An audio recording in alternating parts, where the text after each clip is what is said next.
Hei te rā tapu nei ka whakaingoatia te kai whakataetai i te rohe pōti o Manurewa mo te rōpū reipa a te rātau.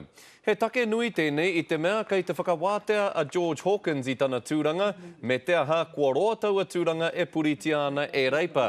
Heoi tokorua ngā Māori kei te whai i te tūranga ko Lewisa Wall, rāua ko Shane Te Pou. No te rangi nei i puta mai ai ngā whakahē e hāngai ana ki te hunga whiriwhiri i te kaitono mō reipa i taua rohe, i te mea e hara i te Māori. It's a seat that is quite diverse. It does have a high Māori population on the general roll. It has a high Pacific Island population. It has a growing Asian population as well.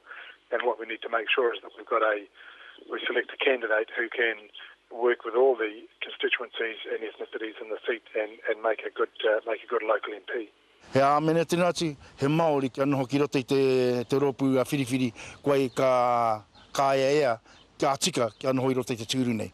Nā reira, kei te whakahea hau i te kōrero Andrew Little, karekau au te āmene wana kōrero, karekau mātau te āmene ati ana kōrero. Mehe mea i te hiahia ki hoki mana te tūru nā pōti a reipa i te tau heke mai nei, whakaarohia nui te kaupapa mo tētahi Māori ki roto i te tūru o Manurewa.